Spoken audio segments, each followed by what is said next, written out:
We put so much hard work into planning this show, and Evan is so excited to share this with you. So can we make some noise? Thank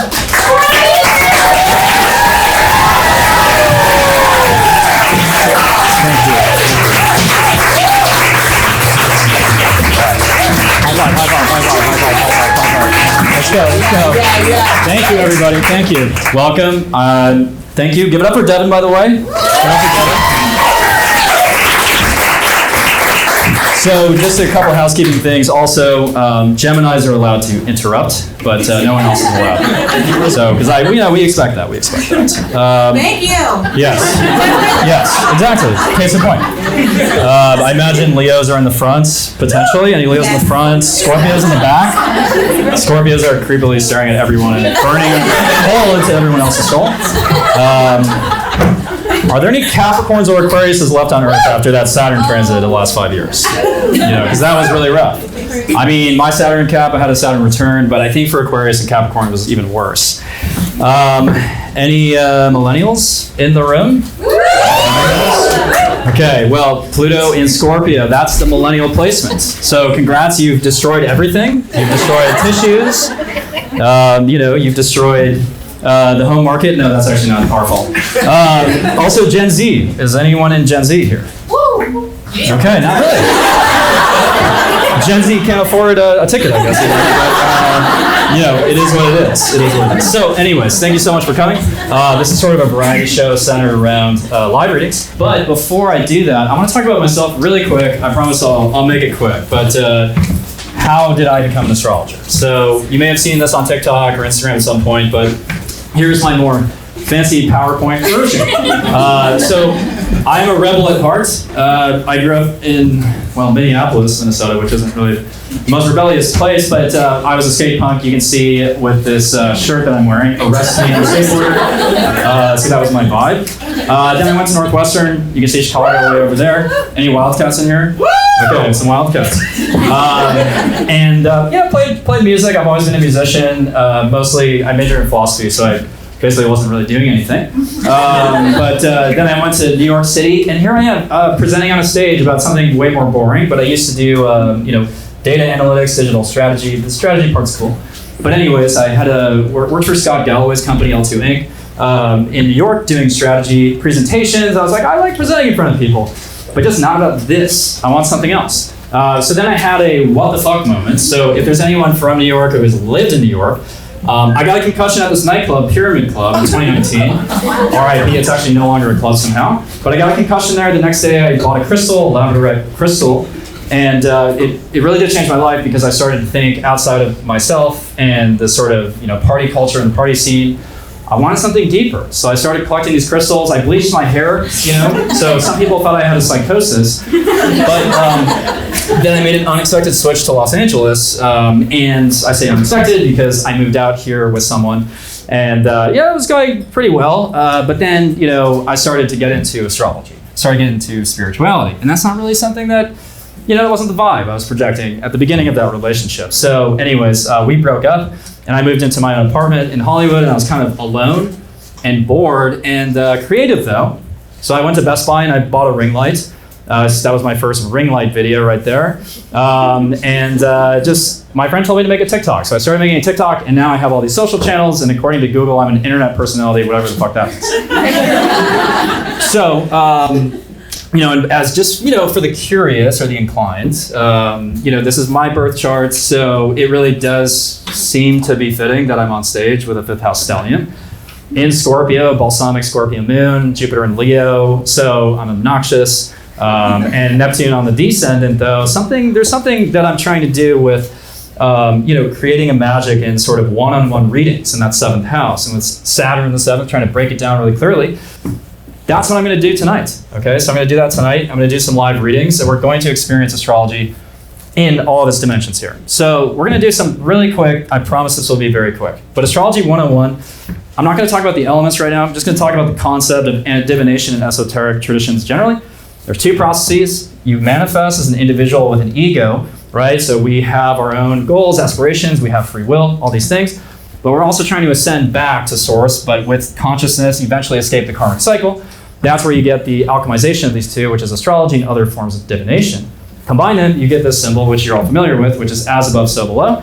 And to be an astrology genius, in my opinion, should be a tree. So this is the oldest tree in the US, I believe. The General Sherman tree. It's over 2,000 years old, so it predates Christ. That tree, even if it's not conscious, it kind of understands, okay, there is an angular relationship between planets during certain times of the year. The sun rises in certain parts of the horizon. And so I was meditating on that, and I realized astrology already exists. Okay, so even if there's no humans to perceive it, astrology is just a language that we've created to articulate natural cycles. Okay, so time is, in my opinion, not linear. We're going through these cycles of life and death, decay, and rebirth. And astrology is a really, really sophisticated language for that. And also, there's timelines in our lives where, you know, we might get divorced, we might get promoted, or something else happens. We're like, why did that happen? Astrology gives you a reason for that, and it allows you to interpret that and take more control of your life by saying, okay, that's what I was supposed to get out of that situation. So, okay, maybe I move across the country. That's a Uranus moon opposition, maybe. A skeptic would be like, that's a complete coincidence. So astrology is actually what to take more ownership and, you know, develop yourself. And it's a form of soul awareness. Transits, what's going on right now in the sky? So this is a chart of right now. We've got a Virgo moon opposite Saturn. We have Mars square Uranus. Translation, this is an entertaining as fuck night. So that's really what this means. So I picked this night on purpose. Also because it just made, this is what we negotiated with a venue, but you know, there's only so many days you can pick, but it's a Friday. So but I think it's a great time. You know, Venus, as I'll talk about later during the relationship section, Venus is not retrograde yet, thank God. So now we're going to play a little game now, okay? Before we do some live readings, I want you to help me really guess the sign.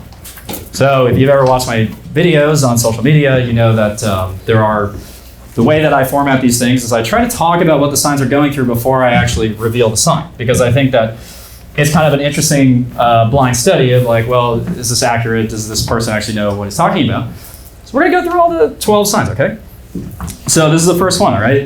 This sign right now, okay, this is just your experience, at least in the summer. This sign is especially creative, charming, but also potentially warding off exes who are slowly, steadily coming back. So does anybody have this sort of energy right now, this vibration? Can anybody just take a guess, take a stab at what sign that might be? Leo.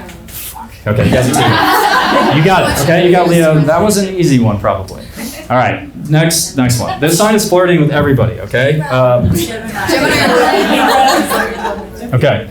This one's actually Gemini, so you're not right. You're not right. Why is that? Because Mars and Venus are in the third house. This sign is really serious, okay? This sign is really serious about committing to somebody long term, okay? They've maybe been a little bit more, maybe focused on work last year with Mars in the, well, I can't give away the house. Scorpio. Virgo. It's Virgo. It's Virgo. Saturn in the 7th house right now. So Virgos, you have to make some quality over quantity decisions right now with relationships. This sign is overindulging. Taurus. Of course, naturally, but I'm asking about right now, not generally. So this sign is Cancer. Cancer has Mars and Venus in the 2nd house. So Cancer, just watch your spending. You might regret some of the things you pay for. Maybe you didn't need the 5-star hotel. This sign is blazing a new trail in their career. This one should be pretty obvious based on what's happening right now on stage. Scorpio. Why am I doing the show right now? Because Mars and Venus are in a 10th house relationship to my sun and moon. This sign is feeling romantic. The sign is feeling very romantic right now in the sense that they're more willing to kind of take people out on a date or something like that. They're feeling also a little bit creative. Maybe they're writing music. We got Aries. So Aries, that's you right now. So just keep in mind that's available to you all summer. The dating part, the creating part, it's all there. This sign is maybe settling into a new home or wondering if they should have signed a certain lease. Maybe. Sagittarius, you're right. Sagittarius, some of you are not so sure about what you decided to do with your home. So just think about that for a little bit longer, for 2 years actually, while Saturn's in your 4th. This sign is starting over professionally. They're starting completely from scratch with their career and what they want to do. Pisces. Pisces is right. Pisces, you've got Saturn either in your first house or on your sun right now or whatnot. Pisces, I think, you got to play the long game right now. But I think that's okay, right? Because you have a longer way to go. The farther you can climb. This sign is developing a crush on a friend, actually. Does anybody have inkling of this one? So either developing a crush, Libra, yes. So, well, Devon, here we go. Devon maybe is, she disagrees. This sign's, well, this might sound like Aries a little bit, but this sign's embracing creativity in the sense that they might be pivoting. So maybe they were an astrologer, now they're a musician or something like that. Capricorn. So Cap risings, you're noticing they're switching some of the stuff they're working on. This sign is outgrowing everything, okay? They're just fucking like free. They're feeling free. Feeling wild, they're feeling young. They're feeling like smashing a table, just doing something stupid, like impulsive actually, which is really rare for them. That's Taurus. So Taurus, you are sort of expanding a little bit in a good way, I think. And then this one's running into their exes already. Aquarius, yes. Aquarius, you're going to have Venus retrograde in your 7th house. So best of luck. Okay. So anyways, thank you for playing that little game. But now I want to do something really fun, which is live reading. So who here would like to volunteer? And hopefully they explained it about the, you are going to be on camera on a stage. Keep that in mind. But who would like a reading first? Okay. I'm going to try my best to, here. Well, come up to the stage. So welcome, what's your name? Wei. Welcome Wei to the stage. Okay. So feel free to sit down or take a seat. So Wei has Scorpio,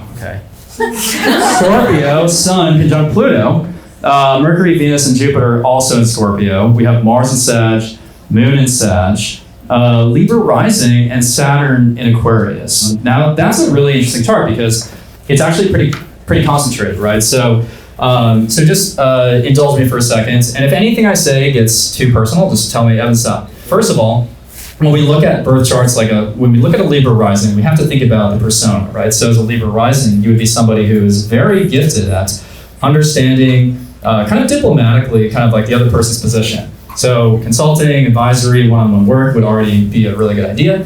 Sun-Pluto conjunction, the Sun, keep in mind everybody, is the father figure typically in your early life. So when you have a Sun-Pluto conjunction, the father is like very focused on something, very concentrated on something, and maybe even obsessed a little bit. But when I see a Sun-Pluto conjunction, it's like, typically when I see that, it's like the father has like a very specific way of doing things and has really specific expectations. And then with the Sun-Saturn square, it's like he is also facing a lot of responsibility in his life at the time you're born. So, whether that's through his work or through his own parents guiding him of like, this is how you should be a father, there's a strong sense of tradition there. Now, when I see a Sun-Saturn square, just so everyone's aware, I typically see that the father is either a little bit, he had waited a while to have a child, or he's just sort of caught in a lot of responsibility at that time. So with your Saturn at 22 degrees, I kind of see around the age of 22, for you as well, around, so 22 years old, there was definitely a big maturity moment for you when maybe you committed to a certain profession, maybe you felt as if you had to either bend to the wishes of some of your parents or authority figures in your life or choose your own path. And with Saturn and Aquarius in the 5th, I think you can manifest creative things, though, in this life with that sort of 5th house energy with Saturn. But in the 2nd house, the Scorpio, it's like, I need to create financial security at the same time. So I think your chart really wants to build financial stability through something like social media, creativity, something performative, something even with Saturn and Aquarius, is there maybe an ownership over groups. Now Jupiter conjunct Mercury, you could be very good at sales actually as well, marketing. Here we go, brand strategy, publishing, writing. With Venus involved, there could be some creative writing. So anyways, I want to ask you some questions. So around 22, was there some type of big maturity moment for you in terms of your life and how it developed? At 22, let's see. Yeah, I think I took a break from my tech career, and then was pursuing other things in sales and also music.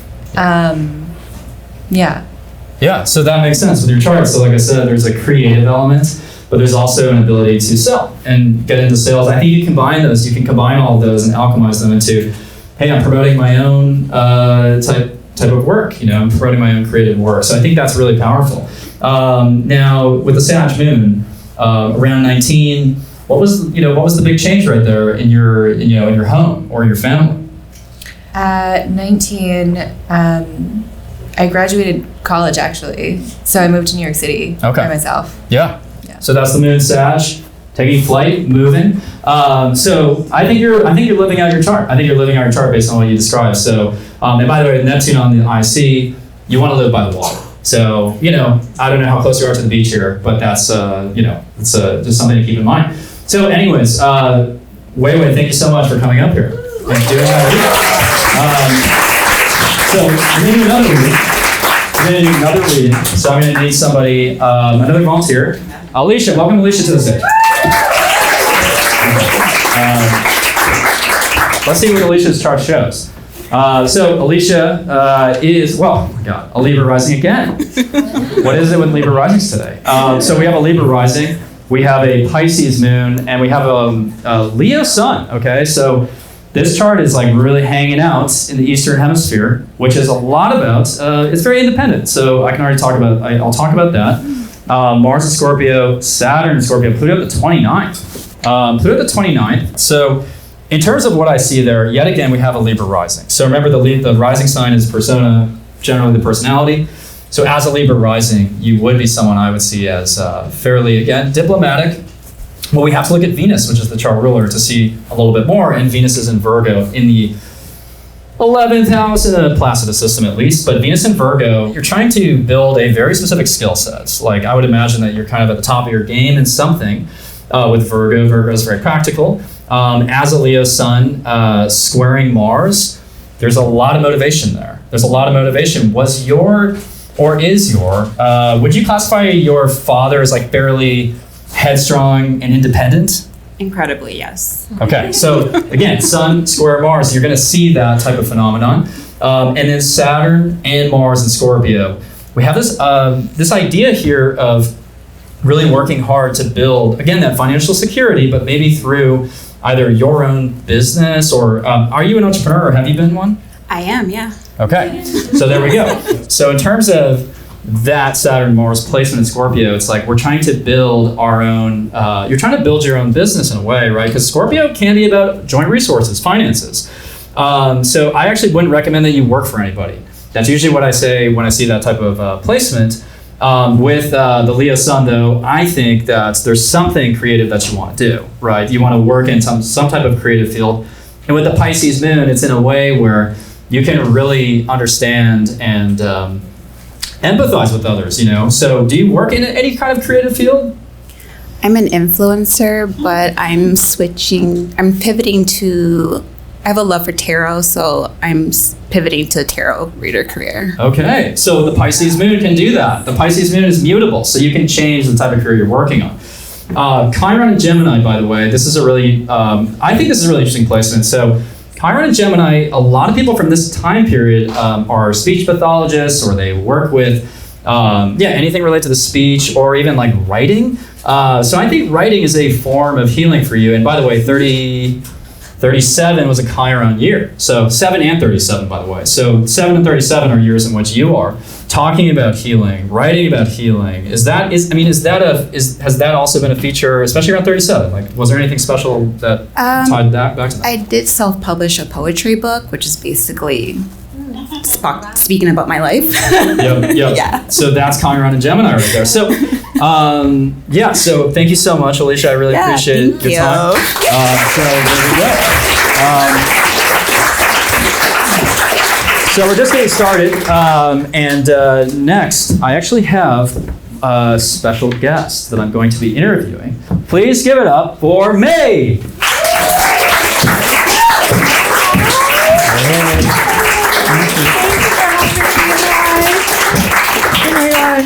All right, so, and here is May. You already see her. I'm gonna have her birth chart up too, so you can take a look at that. How dare you expose me like this?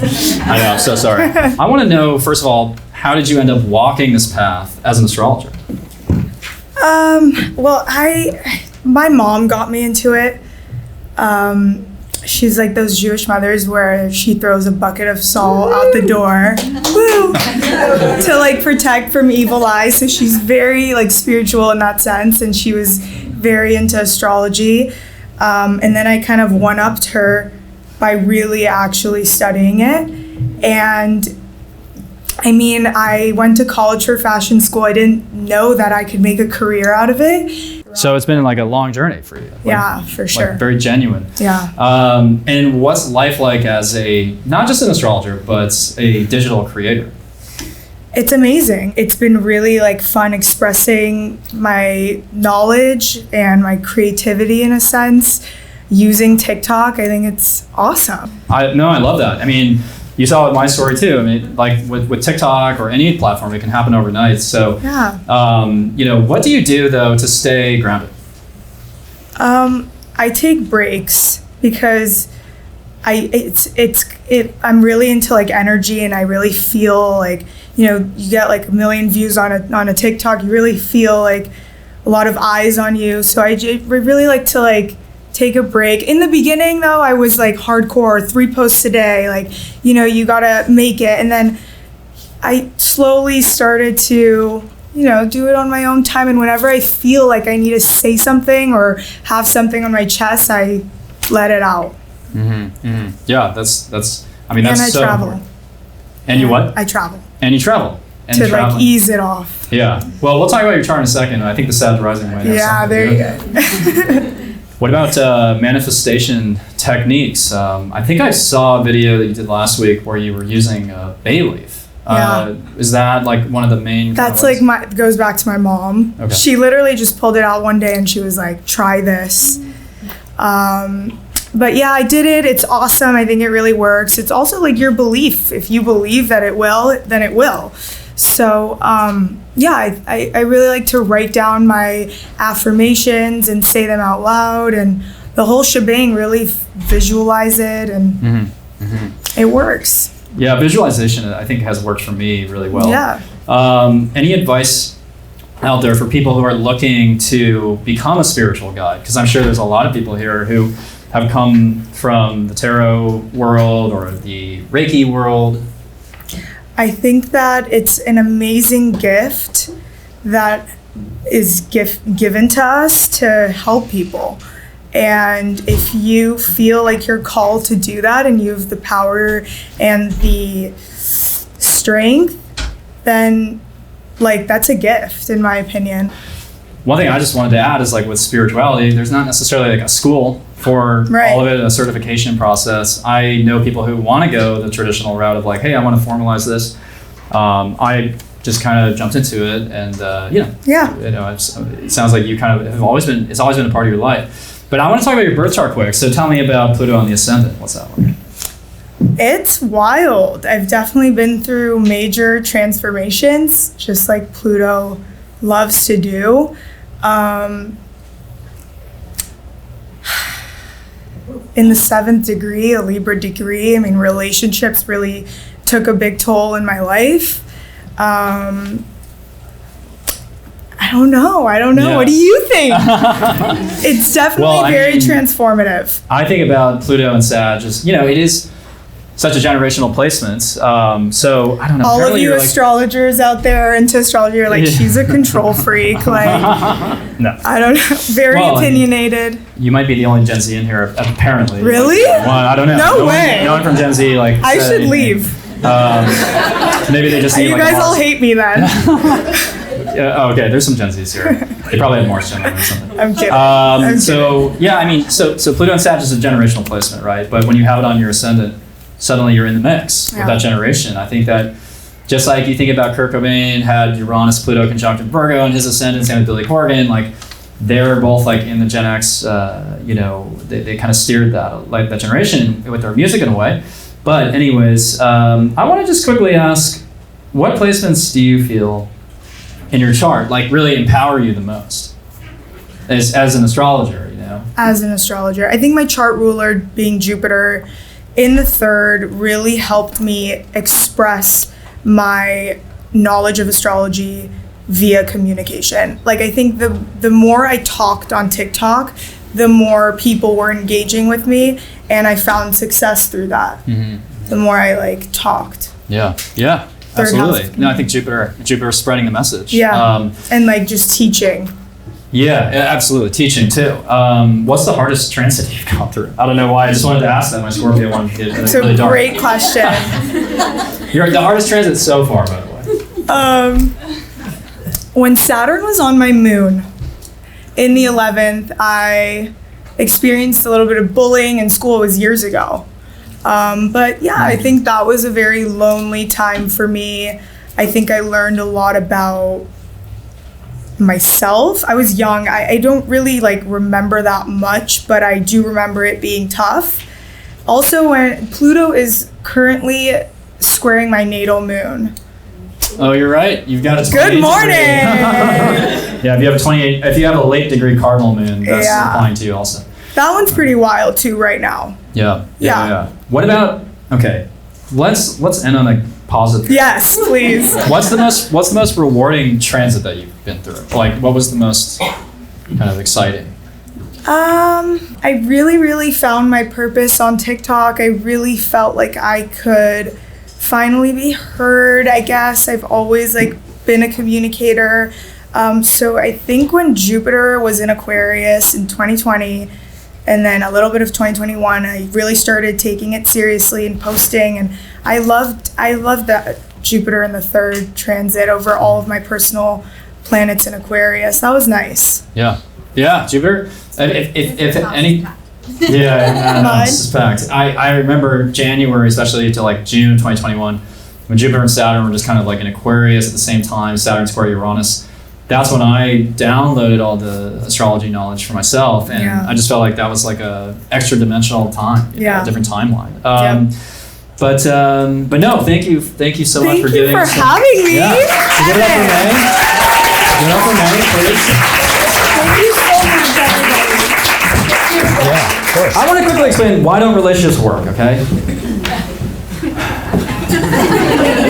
Why don't they work? Well, it's actually very simple. Occam's razor would say, the planets just don't align, okay? About 93% of the time. 5% of the time it's because the honeymoon phase ended. 1% it's different life goals. 1% there's a pathological liar in the relationship, aka Gemini.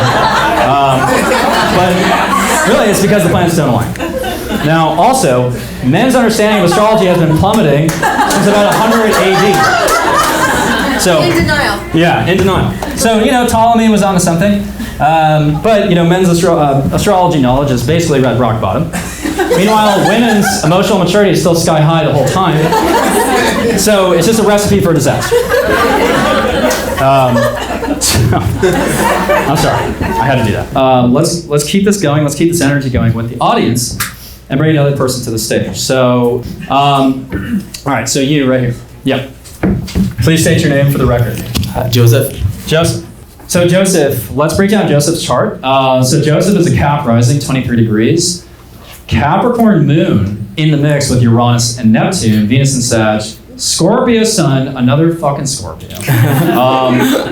Mars and Cancer. I almost feel like I know this chart. Where's Maddie? I feel like I know this chart. I think it's Maddie. Yeah, you got a similar chart. Anyways. So another Sun-Saturn square, by the way. By the way, what's interesting about astrology is that I get the same placements every day when I have clients. And I think that is really the proof of astrology, because if astrology was random, I would get a random distribution of placements, right? I would get a Libra moon 1/12 of the time. I get a Scorpion moon 1/12 of the time. But the honest answer is that I always get a hard aspect between the moon and Neptune or Pluto, or a hard aspect between the sun and Saturn. Because really, when we talk about the moon-Neptune conjunction, I'm going to come over here now. When we talk about your moon-Uranus-Neptune conjunction, we're talking about somebody such as yourself who is trying to go beyond the individual, to go beyond the ego, because Uranus and Neptune are very collective energies.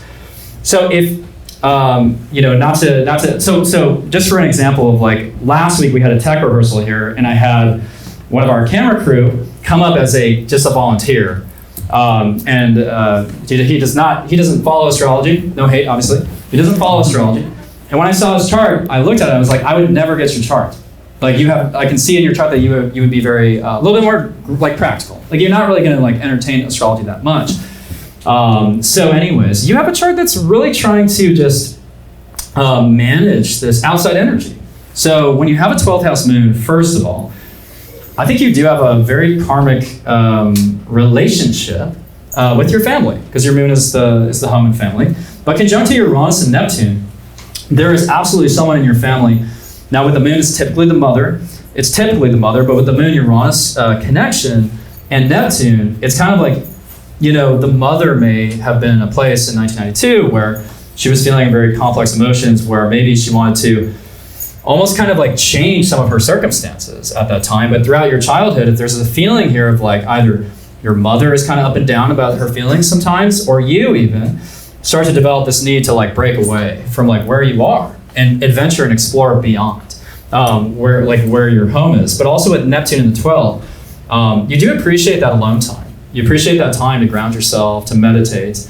And then when you go in to meditate, you realize the universal is inside, right? So also with Venus and Sag, by the way, you appreciate and place a lot of value in exploration.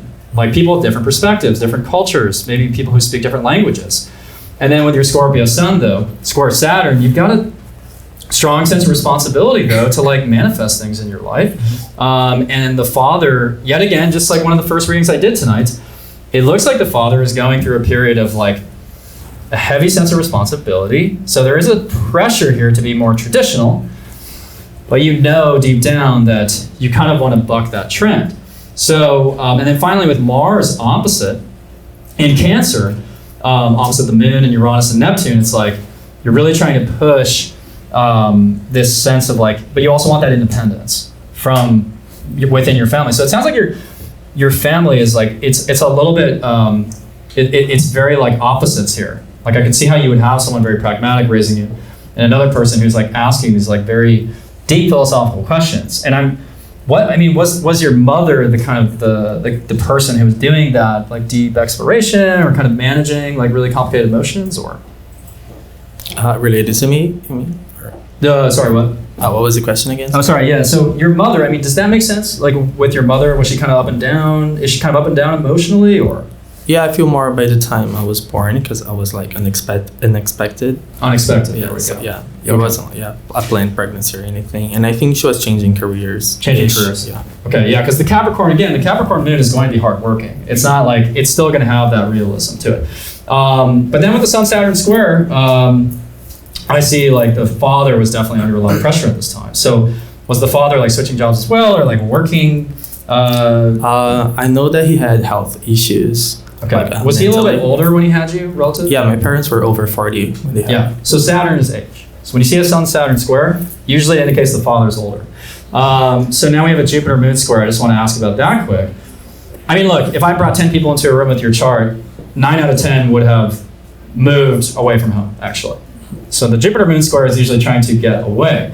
And the Jupiter square, let me just look at the degree because I can't see it on that other projector. So that moon is at 6 degrees? Jupiter is at 4. So yeah, in the first Saturn quadrant, that first Saturn cycle in your life, so 6, 7, did you move between kind of like 4 and 6 at all, or did you change up your home environment in any way? When I was 4 years old? Like between 4 and 6? No. That was like 23. 23. But something, or maybe someone was just traveling a lot more between 4 and 6 in your family. Sometimes that happens. Yeah, my mom. Your mom? Where was she traveling between? Just like to other cities, just like for work. Oh, okay, for work. Yeah, Jupiter is usually going to do usually it's flights, but it can be other things. And then Mercury and Sag, I think for you on a personal level, Mercury and Sag is going to be very interested in, yet again, we have this theme of like writing, publishing, and maybe even selling. So have you worked in any fields that have to do with like either teaching or selling or writing or any kind of... I was a teacher years ago, and I'm also a songwriter right now. Okay. So I think you're going to continue that track of educating people. I think you can really educate people, but only after you go into that 12th house and really reflect on really deep spiritual kind of questions. So give it up for Joseph. Thank you. Yeah. Okay. So we have time for another reading. So I want to bring someone. Okay. I'll bring you up. I'll bring you up. Thank you. Yeah. Thank you so much. What's your name? Rick. Okay. Rick. So Rick is a Gemini. We finally have a fucking Gemini. Thank you. I was waiting for this. A lot of Gemini risings are not into astrology, but I am. because it's not super rational in some ways. But when I look at this chart, Gemini rising, Gemini moon, Gemini Mercury, Gemini sun. You have a stellium, so he has a stellium in Gemini. So what is Gemini? It's the trickster. It's ruled by Mercury, Hermes. It's playing devil's advocate. So I think that you could like kind of play verbal tennis with me all day. Like if I wanted to throw a fact at you, you could throw something back. I think humor might be a strong suit for you. Now you also have the North Node on Sirius. He has the North Node on a fixed star, which is actually really significant. I'll talk about that in a second.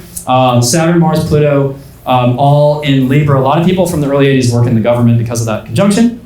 Doesn't mean you have to, but it's statistically more likely that people from 80, 81 work for the FBI, the governments, etc. There's something with Pluto, Saturn, Jupiter in Libra that's dealing with powerful people. But Rick does not have Jupiter in Libra anymore. He has it in Scorpio. And he has Uranus opposite Venus and Chiron in Neptune. Okay, you have a lot of shit going on. Okay, so I'm going to bring the microphone over to you. Okay, so first of all, I've talked about this, Gemini, the trickster. You're a lifelong student. Okay, so you love to, I imagine, read, soak things in, just bring them into the top of the funnel there of like your brain. Like doesn't matter if it's physics or spirituality, it all is interesting. And you're bringing it down into the funnel. Who fucking cares where it's going? But you're interested in it. The Gemini moon is insatiable, has an insatiable appetite for more of that. So you probably read a lot, you multitask a lot. I do. So I'm seeing like a podcast playing, a YouTube video playing in the background, or a song playing as well on the fucking Google Home. Like, do you find yourself multitasking a lot and kind of having this like restless mind? All the fucking time. Okay. Yeah. So when you have Mercury and Gemini like that, it's kind of about slowing down the mind to speed up the mind, right? So I would not recommend necessarily having notifications on your phone always, because it could kind of like, just kind of bring you onto that track. But I think also, by the way, Gemini is the hands. So why was he so emphatic with his hands and his arms when I called him? It's because Gemini rules those things. So it's actually, by reading, you can actually figure out people's signs by reading body language. So I think you're very like emphatic with your hands. I have Mars Gemini, which is why I do that. With a Mars-Saturn conjunction, yet again, we have a chart that actually doesn't necessarily, you probably, again, don't want to work for someone ideally. Like your authority figures sometimes are a little agitating with a Mars-Saturn conjunction. It doesn't mean that you can't do it, but it's kind of like, they're kind of telling you to do things that you'd rather not do. Like you'd rather go your own direction, assert yourself. So let me look at the degrees again with Saturn, Mars. So you have Mars at 8 Libra, Saturn at 15 Libra. Those are kind of different ages, but 15 years old, it looks like. There's an authority figure there who is really telling you that this is the way you should go, this is the way you should behave, this is the way you should be. So what was like that big maturity moment for you at 15? Mushroom trip. Mushroom trip? Jesus Christ.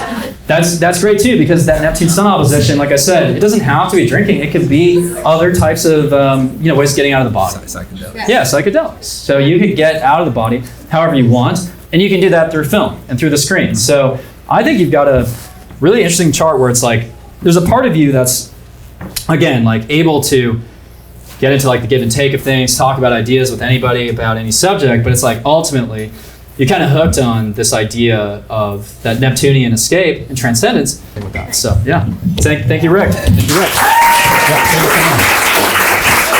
I've talked about one more reading, okay? One more reading. So one more guess. All right. All right, me, okay. All right, yes, you, if you can. Okay, Taurus rising. Another Gemini stellium.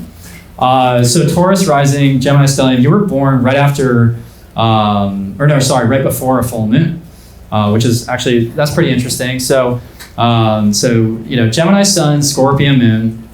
Whenever I see this much Gemini, I think about reading, writing, teaching, information, and communicating. And when you have the Uranus opposition, with Uranus opposite Venus and Mercury. Wow, I mean, this is super interesting. It's going to be this is a pretty interesting chart. So, as a Taurus rising, who was it? So as a Taurus rising, right, there's a clear groundedness in values. But with Gemini Venus, all of a sudden, it's kind of like I appreciate people who are smart, intellectual, cerebral, interesting. And I'm not gonna lie, I think you get bored with people pretty quick. Is that true? Yes. Okay. That's true. Sorry, let me move the mics. Sorry, just for the cameras. Oh, sure. Yes, that's true. So do you get bored with people once they kind of once you feel like you've learned everything about them and they don't really have anything? If they're not multifaceted, if they don't continue evolving, then I do. Okay. Yeah.